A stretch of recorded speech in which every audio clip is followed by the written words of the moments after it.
Ishmaima XTV sini mi mamu nyina ache ema makwa ba ediba efidie eso enne eyeduada enne eya hene mebosom no ni da tosom yensa afimpi mieni eduno mienu no emo emraso nsa makoso na otwewie ya yesa kan aboabo ne nyara nsa no pa no nsa kase yedi ebre kase bo edikan kura na otwe ni ene de ene yedi mawo no na poso ne bi ene say National Democratic Congress NDC amanyuko no edi ababeto dwase sa wo hwe wo modern bo o boye edi bua Ghana imputu a edutwem eni seso ewo omai Ghana mu na ensemfufuru mo nso no eye Sami Jemfi oye lawyer wo de atodwa ese aban we se na wo di sika basa skedie basa wo mo fa sebi adwene nto ho emfe di sika no eno ene di omai no akwakoduru bebi a edi yen ababeduru yi na ensemfufuru mo nso no soafo wo no ene hwe nsase ne niam a oduma komade adom ye no so Samuel Abuginapo edi subo ebo ahemfo aban krachefo assembly members ni panifo ahodo bi a wo mo bia ya yeto efom agudi a enimra kwan so no wodi fudu eye subo no ebo womo asante hene otufo osetutu wote kokoso wabo ne homodin wono so akasa edi afa galamse hu semsen yemu ensem ne de edo so papa edi makoten ena mede ama wo no kame ho fiti semi akopem se sima edunu no mbebo apa no ansia ho de opeti de opassion enunkutu ena mede ebro obapa mebisa kosi ate en medi afejibre na mefa kasebo edi wo mankasa emfamo National Democratic Congress NDC amanyoko no sa wo hwe awomo ene aban ya wo betimi aye adwuma ewo aban mu achepa na awomo etimi edinkuni wo mo hyase afi apem ahankron aduokron mienu 1992 ena womo timi edi omai eso ekwa ade kopem eye 2000 eye afempim mienu mu na wo betimi akai so se abakosem echiremu a ukopie mu ewo temale etifedu mantemu a PNDC enam wo so ena electricity ekopie mu ewo eye temale enam PNDC so ena electricity ekopie mu ewo temale no eye afi apem ahankron eduokron ba kon 1991 ena wo mo enya electricity ewo etifedu mantemu na no mo ena NDC amanyuko no o mabom homadin papa wo mo echiremu se so wo mo hwe mo madin bo mo abo imputu a mo timidi ama wo mai Ghana na hu akwa hia so mo betro krata edi ato ho di ama wo mai Ghana na sanso edi ato ho edi ama wiase nyina na wiase nyina hu se NDC tinye ehejobodo amanyuko no wo mo ayo ade papa se na be ya obi biara entimi mbo na adwene mu enka di wo no epe edi afa NDC amanyuko no enti won bom humodi ko lanchi sa bukwe na bukwe wo matu ni din Administrative History of NDC na no mo pa hontuma ewetifedo mantemu temale eho enom ko pa hontuma na no mo Johnson the Sedun keti awo no na etrotro edi mama nyoko no wo kire ye nyema hudo bi ehu akwakọ hia a eno nti a omudi sa ehuma yi ni krate etimi ba abonte no wo kirechire ni nsemu ese. The purpose of writing history is to gather our current knowledge and transfer it to future generations, and to make sure that when we make mistakes, they will do better and write upon our successes so that society can progress. The contribution of the NDC toward the socio-political and economic development of this country can never be wished away. Indeed, it is so enormous that Ghana's history will not be complete without adding what NDC has done. The contribution of the NDC toward the Enuechi Franketunia Bedieche Edima Edis Amanyoko no afempieni eduonu no emo eye Professor Jane Nana Opoku Agimai wono so ekasa we kane osoafo na wo hwe nhumesua homsem so wono so ekasa ya wodi atodwa ese sene ye founder nankasa Dr. Kwame Nkrumah ni modi bo obebo ye afedi ye kakra ye hu se na ye ka no obi aso ni ha na ebi aso ni ye san se krate bi eni ho a edi ho adanse nti wo mo de wo mo tena se masa de no enye wo mo nti eno mo di krata we book we ede abaite obi bira opese hu NDC amanyuko no se na mo hya ase mo modern bo impuntunyu mahodo mo di abre wo mai Ghana bo modern nya mo book bi obenya ni nyina na wetimi akan esua bi na obi agina ba bi kan sem bi a wo so wetimi akebi afa ho left the stories to others, what would they be saying about us? What would the story be about the NDC? You tell your story so that nobody uses an apostrophe to change the hard-won reputation of others. So that from founder singular, it becomes founder plural, and the lives continue. You tell your story so nobody says that it was during the time of the NDC that double track was introduced. That it was during our time that school children have no textbooks for over 3 years. They are capable of anything. So you tell your story. Na ne krakremo na dwemse ni akasa e de mama nyoko no eye Samuel Ofosu Ampofo wono so e de atodwa ese sa wo hwe NDC amanyoko no wo modern boy mpuntu nyuma wo de abre wo mai Ghana edutwemu wo ne seso amanyoko biere ni ho betimi e de ne ho atoto wo ho. I keep on challenging our opponents that if we want to compare the performance of the NDC and MPP for the past 30 years, since we were ushered into democratic dispensation, the NDC has done far more than any other political party in the history of this country. I keep on challenging our opponents that if we want... Egusora ejina NDC amanyoko no emo na National Communication Officer Edima amanyoko no eye lawyer Sami Jemfi wono so akasa wo chiremu say sa wo hwe imprempren baby ye kwa kodru ya wokukusi bono nya na wode abo NPP amanyoko no sane say wo mo ba aban mo sikedie basa wo mo di sika acha say sebi wo mo fa adwene imfa nto sika na wo mo edi ho na aban no say tie ni goyi wasesa amofo bebre die gu aban no mu a unhu adekodi a womo eye edema wo mai Ghana so busum bia yetua wo mokadanom auditor general report a wodi bae kra no echiremu sesa wokopie mu ewaso ya ehwe esika asem so a wo mwetime tue sika edi ama amanfo bia jese ye hwe nkrofo no kra ye hu wo madwuma mpo ewo honom ye hwe wo kra ye hu na so busum bia wo moji aketua nti wo chiremu se na wo mo so no mai no se sika asem aye basa Ghana fo bibiara esu edi ajadwe wode so bo edibo NPP amanyuko mum na wo mwetime antoto wo munyema. We must appreciate the fact that it is this reckless spending of government, excessive borrowing that has brought us here. You reap what you sow, Alfred. I always say that. If you sow financial recklessness, you will reap economic mess. You will reap an unsustainable public debt. And so the alternative, the solution is simple. Live within your means. Cut down on your reckless expenditure. Cut down on the waste. According to the Auditor General, you have wasted over 60 billion Ghana cedis on financial sector irregularities alone since 2017. Last year alone, 2021, we wasted 17.4 billion Ghana cedis on financial sector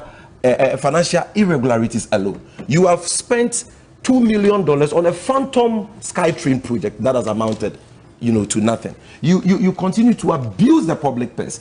traveling in hyper expensive, luxurious jets at a high expense to the Ghanaian taxpayer. So yes, there are structural issues with the economy. Those structural issues have always been there. We were still exporting largely raw materials in 2016, yet inflation rate was not 34% in 2016. By the time we were leaving office, inflation rate was around 15%. We were exporting raw materials in 2016, yet our debt to GDP was not over 90% as we have now. Okay. Debt to GDP was 56% there. The cedi did not depreciate by 40% in 2016, despite the fact that we had all those structural problems. It depreciated by 9.6%. Even before COVID, in 2019, the cedi depreciated by 13%. You understand? So the attempt by Miracle to blame, our economic malice on structural issues and all that. It's neither here nor there. Those structural issues have been with us since the days of Osagyefo Dr. Kwame Nkrumah. In any case, your party promised to transform this economy from a Gothenburg economy to an advanced economy that adds value to what we produce before we export. And so if after 6 years you are still here whining and lamenting about the same structural issues you promised to fix 6 years ago, despite being the most resourced government in the history of this country, then you are admitting that you are a monumental failure because you have failed to keep the promise you gave the people of this country, which promise was to transform the structure of this economy. Yantua kasie no so fama wasofo wono enehwe nsase ne efom gudie ho nsem so eyenunyam ne Samuel Abuji na Paul wode atodwa ese bibi biara ede ne dipefe ese efom gudie ayetu a enimra kwan so ayato ne dingalam sei no ekrofo bi etayechi na wono de wosusu se ahemfo district assembly no MCE aban krachefo na regional authorities ahodo no assembly members ni penifo ahodo a womo mensi ahodo a yetu efom gudie no womo enim hu bi pa wode subo no ebo womo. Nache, with the greatest of respect and in all modesty, I come from a palace, and I can say, without a shred of equivocation, that in most cases, no one, and I repeat, no one can bring a chainsaw to harvest rosewood in a forest, or an excavator to mine in the bush, or champagne to work on a river body in a community, without the knowledge, acquiescence, or passive approval somehow of the chief, elders, the assemblymen, opinion leaders, and all local authorities in the community. We have to begin to be blunt about this situation on our hands. It is the honest truth, and sadly for me, I am having to say it and do so publicly. Ladies and gentlemen, you may have heard that on Thursday, 29 September 2022, on behalf of the President of the Republic, I paid a working visit to our men and women in uniform, the Operation Hall 2 team, in Manson, Datanu, in the Amansie South District, and I was shocked by what I saw. Almost a whole community had been created in the heart of the forest, with poultry and goat rearing, sheds, beds, kitchen, bathrooms, among others. The devastation must have been occasioned by years, if not decades, of destruction. And the question I ask is, how could this have happened on the blind side of the chief, elders, assemblymen, unit committee members, district police commander, district chief executive, the district officers of the Minerals Commission, Forestry Commission, Environmental Protection Agency, and the members of the community? I do not seek to tarnish the reputation of any person or institution, but I dare say that even regional authorities may not be able to escape from this particular situation and feign ignorance. Na enuechi wasanso edituja SS na dena kwakodru ne de emraso se wose yetimi amanyosem edi efrem na obi biera emfa ne ho enhyemu bi na yentimi enkontia galamsey ewo yeman emu. It requires a collective action from all of us, not just the president or his minister, but more importantly, traditional, local, political, and all authorities at all levels, as well as residents of these communities. It cannot be right, in the face of all of these challenges, for opposition political party leaders to say, and I quote, "If you vote us into power, we will release all jailed illegal miners and allow you to mine," end quote. Likewise, it cannot be right if ruling party leaders put their political or economic fortunes ahead of this fight.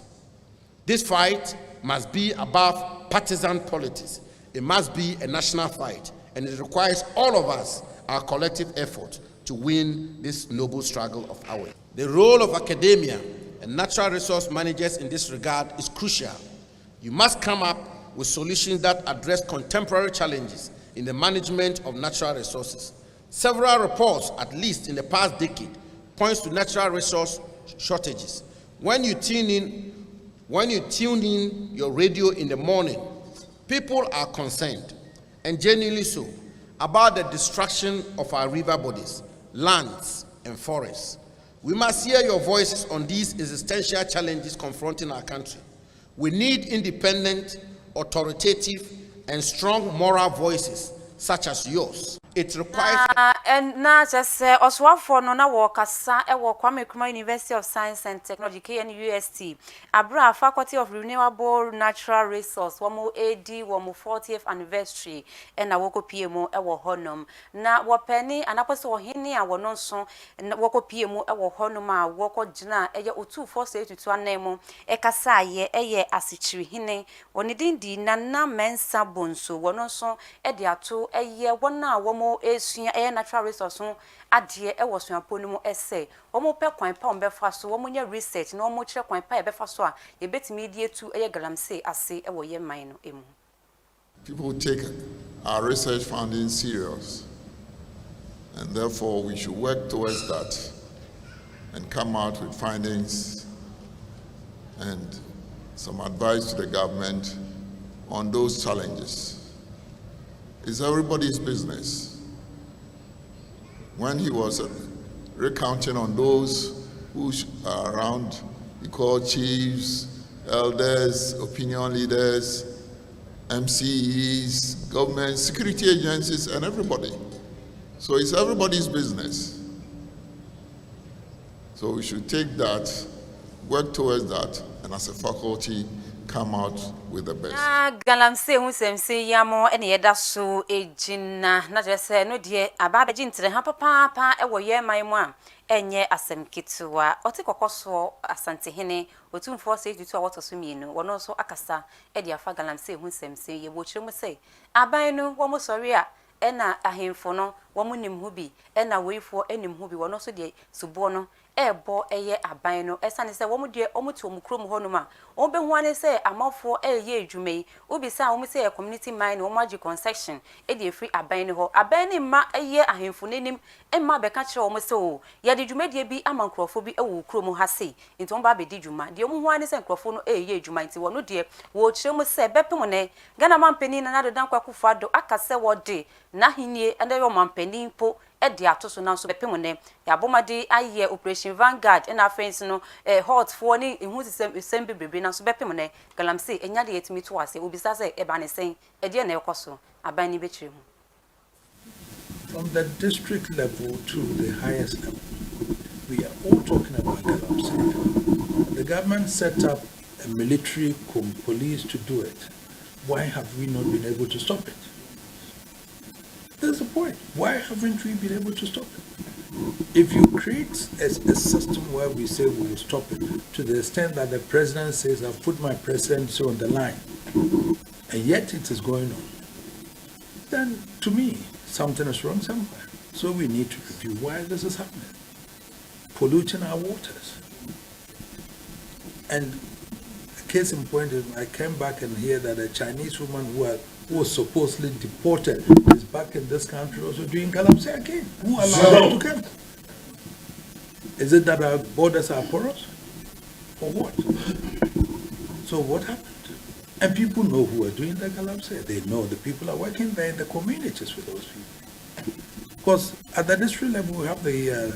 political administration there. You have the district chief executive. You have the district security council over there. And that district, there's a Galamsey going on. And you tell me we don't know who is there? Then unfortunately, you are not worth to be the district chief executive or the district security council there. Because that is meant to be looking after the security of that district. And that is not going there. So if you are not able to protect, give security to that community by stopping Galamsey, you are not worth to be there. It's as simple as that. But we should be able to bring this to finality and then bring some sanity into it. Yen free Galamsey hu semse yemo ne fa kase bono nkopie mu ewo Electricity Company of Ghana ECG fo asoye na mienu ye ko akopie mu ewo kase boyi emo ko na otwe ba akuni a chese Ghana dishia womo use prepaid womo bom homodin ekopie mu ewo be yahodo a ye tonton bi na so mkopie mu a eye empanifo a womo ye adwuma ewo ECG ho no nchemu se omonya problem kakra bi entino enyade a womo ensa ebetime aka womo sanso eba abonten ebe kan so womo guswara eye nhehye ye niema ne ombetime bi asa ne be a ohawa womo efem no ombetime aso ne nyina ano na adehye wo maiga ne wo bibia betime enya kane ne bi ato ededi ne dwuma eda no memeda endie peweni kohwe enya asem ketewa bia yahodo a yetonton prepaid yi bi no Ghana fo bi ekobɔ dompim ɛwɔ hɔnom a ebinom echemo se na maako nan ina maako numni wɔn ni kanea edemo na se wɔn adika de a ECG fo ba baji na se ne de wɔn pekania ebi echemo se kanea no mudi ye adwuma abini dom nyinara wɔn se wɔn aduane asɛe wɔn fridge mu wɔn nam asɛe ɛwɔ fridge mu ɛda no memeda ukai pasa isotoye ankasa fiti anopana kopim enwumre na so ukopie mu ɛwɔ prepaid anapo se ECG fo wɔn office na eyade a Ghana de hye wɔn ahwɛ iso na ɛtɔ no kra wɔn ekɔbɔ dɔmpin ɛwɔ ekɔ wie akyiri kra no ebinom ɛsɛsɛ niema postfo ɛna enu akyiri wɔn ekɔduru hɔnom asundwe mapa etimi ɛba hɔnom ECG fo ɛkyerɛ mu sɛ wɔn gusɔra ɛyɛ de wɔn bɛ yɛ biara sɛ na ɛbɛyɛ a ɔhawo a Ghana fo ɛfɛ mu no wɔn betimi asɔ ne nyinaa no ɛde ama wɔn yɛn kono ɛkɔhwɛ sɛ na Ghana fo bi ɛkɔbɔ dɔmpin ɛwɔ ECG fo office.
No de see ye edano ewo ECG for mo office no eno ne Ghana for mo ani abre papa san se kan ye de enu hu pe na se enibre aba bi no wo ho adwuma wo mo ye no eno ana mo didi dwuma anope wie nwumre ni anadwo nti se ko ba ne sape na e de o ha kese pa etimi abre wo mo anope mi bra ba kon edi ni birthday Nicholas dodona efra okujo wo ye dwuma e wo craft for Jesus Motors e wo adenta happy birthday kese pa enko emfa ma obabi biara wo bia me mo special happy birthday nyankopon won hwa wantina wo hye mo wo ma wo kwantenten bibi biara ye wani so ade hu ebi biara eda wakoma so bia no ene de ya wo di wo birthday ni me pai ne se nyankopon ede ni nyina ede ebe ma nyankopon wantina wo hye mo no ma kwantenten apomodin eka ho bi nti Nicholas enyane kujo ena dodo na efro wo craft for Jesus happy birthday kese pa enko emfa emmawo na memfa sedam fama chichi beauty parlor se bra wo se wutire ne ho ne wo makeup mo re bibi biara wo beye Ediamo Frechichi it was 0547254078 0547254078 Samsung Ayet Creation so say bra no pamatade kama pamfa show Frayet it was 0242389851 0242389851 nano page jina camera na chima me e DJ YX na sako pimo e wo MC ahonso de twa me tumu e Bismarck Law etanechi executive producers no e na Naja Sapoma na friends no pene sami tu ga me making kind ma wo e yo ba pa me visa kosu ata me sorry so magudi mu nsem de koso na wo twa ye nyina me nua be ma microphone ata Mr. Mwat e di bro mo afidi no enda he ya me da wase e mo mo enishe